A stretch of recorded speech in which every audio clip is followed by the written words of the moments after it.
পবিত্র হারামের মসজিদে যারা ক্লিনারের কাজ করেন তাদের কাজ অনেকের চোখে সাধারণ মনে হতে পারে, কিন্তু আল্লাহর কাছে এটি অসাধারণ ইবাদত।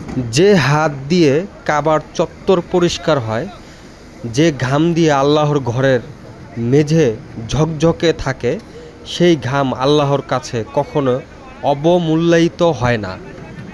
রাসূল সাল্লাল্লাহু আলাইহি সাল্লাম বলেছেন, যে ব্যক্তি আল্লাহর ঘরের খেদমত করে আল্লাহ নিজেই তার খেদমতের বদলা দেন।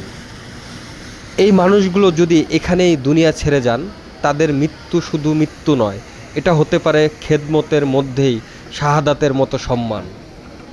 কারণ তারা প্রতিদিন লক্ষ লক্ষ মুসল্লির ইবাদত সহজ করে দিচ্ছেন, নীরবে, বিনা অভিযোগে, শুধু আল্লাহর সন্তুষ্টির আশায়। আপনি যদি সুযোগ পান আল্লাহর ঘরের খেদমতের জন্য এখানে কাজ করতে, আপনি কি রাজি হবেন? যারা আল্লাহর সন্তুষ্টির জন্য এমন কাজে আগ্রহী, কমেন্টে জানান আর বলুন আপনি কোথায় থেকে এই ভিডিওটি দেখছেন।